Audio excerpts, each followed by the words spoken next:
Good morning. आज हम BSc part third honours के एनालिटिकल केमिस्ट्री पार्ट के यूनिट थर्ड पोलोग्राफी के बारे में डिस्कस करेंगे। पोलोग्राफी की सबसे पहले खोज हेरुस्की नामक साइंटिस्ट ने की थी, जिसके लिए उन्हें नोबेल प्राइज़ मिला था। पोलोग्राफी की यदि हम डेफिनेशन देखें तो पोलोग्राफी may be regarded as a branch of voltammetrics in which current voltage relationship are obtained with an electrolysis cell in which one of the electrode is microelectrode, usually a dropping mercury electrode is used.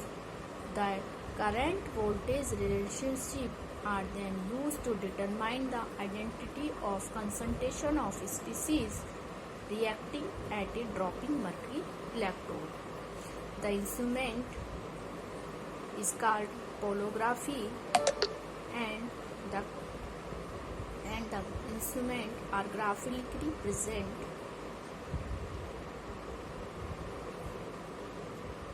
is called current voltage curve is called polarograph. यदि हम इसकी एप्रेटस की बात करें तो पोलोग्राफी में इस तरह का एप्रेटस का सेटअप किया जाता है, जिसके अंदर जो ए है, A is the dropping mercury electrode कहलाता है, फंक्शन एज ए कैथोड, जो कि कैथोड की तरह कार्य करता है, and is also called indicator और macro electrode.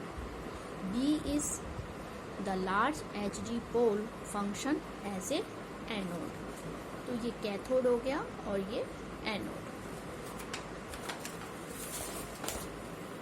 C is the cell which is provide with, इसमें सी एस सेल है जिसमें ए, आई और ओ दो तरह के निकास बनाए गए हैं, जिसमें आई है is illuminated for the passage of inert gas, for example hydrogen and nitrogen, before an actually measurement in order of experimental dissolved oxygen for the solution. यहाँ से हम जब भी एक्सपेरिमेंटल स्टार्ट किया जाता है, उसके से पहले इसमें यहाँ से हाइड्रोजन या नाइट्रोजन जैसी इनर्ट गैसों को पहले पास किया जाता है, जिससे कि सॉल्यूशन में उपस्थित ऑक्सीजन है वो यहाँ से बाहर निकल जाए, क्योंकि ऑक्सीजन खुद ही रिड्यूस होने वाला सब्सटेंस है, जो कि अपनी खुद की एक पीक दे देता है, जिसके कारण ये पोलोग्राफ के अंदर इंटरफेयर करता है। अब सेकंड है outlet for the driving the expect oxygen out of the cell. O2 need to expect out as it may reduce to H2O2 or further H2O and may interference of pologram.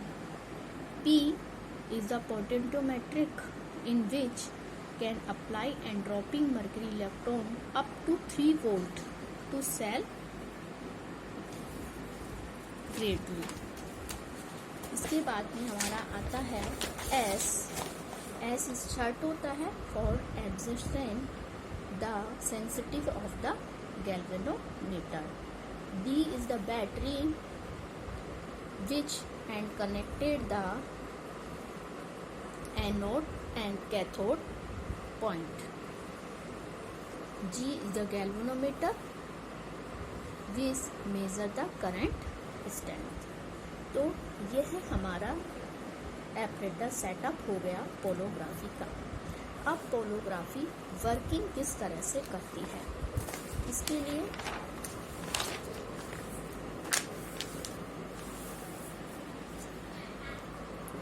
Let's there be a polarography cell contain an electrolytic light which When it to its cell, an electrolyte doping mercury electrode is applied. Cathode in this solution will be attached to the negative dropping mercury electrode. And first hand, an electric force arising due to attracting of an approximate charge particle to each other. A diffuse force arising for the concentration gradient generated to the electrode surface. Thus, the total current passing through the cell is not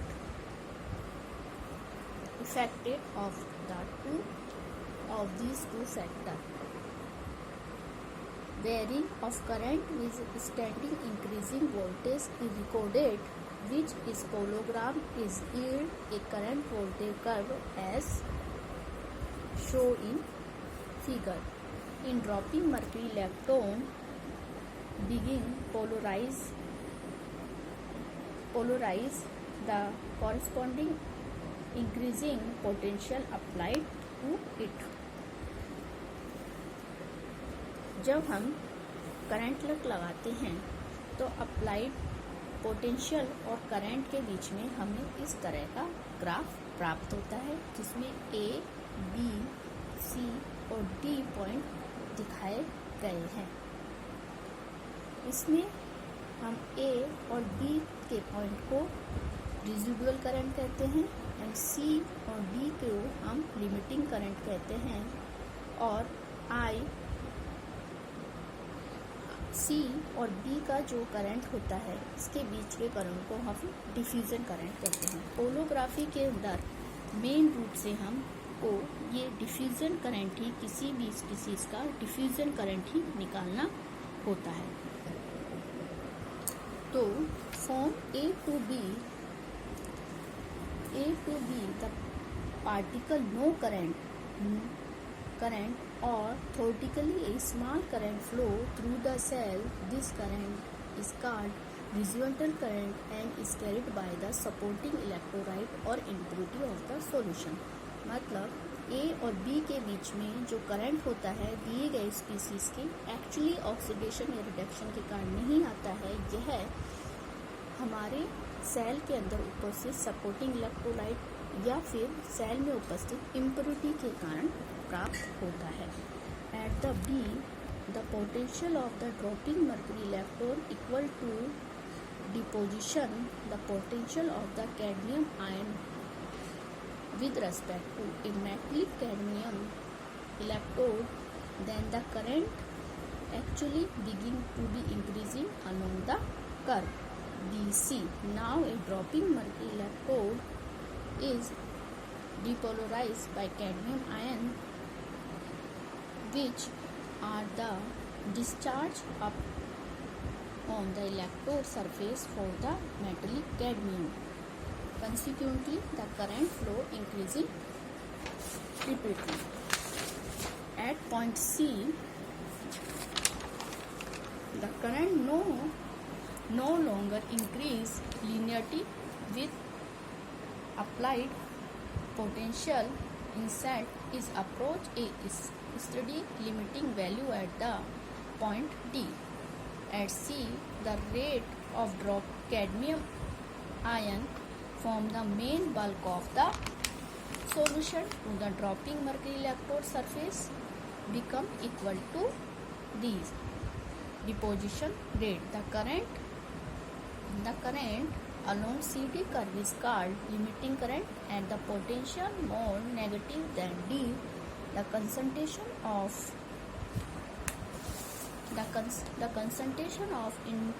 independent cadmium ion at dropping mercury solution surface is nearly small as compared to cadmium ion concentration in bulk of the solution. Now, since the limiting current is fixed by the rate at which cadmium ion can reach at the electrode surface, the current is not expected to increasing further unless any other substance capable to deposition or dropping electron present in the solution. Curve BC is called holographic wave. At any point between BC is the number of cadmium ion approaching the dropping mercury electron due to migration and diffusion force of the main bulk of the solution always increase the number of the cadmium ion deposit on the electrode. Current due to the anode, the Hg pole is very small, 10⁻⁶ ampere, and polarization at anode is negative and its voltage in containing 0. The constant V and I increasing or decreasing at the electrode negative ion. इस तरह हमने देखा कि holography cell का एपरेटर्स और यह किस तरह से कार्य करता है। अब आगे हम होलोग्राफी के नेक्स्ट टॉपिक में एडवांटेज और डिसएडवांटेज के बारे में बात करेंगे।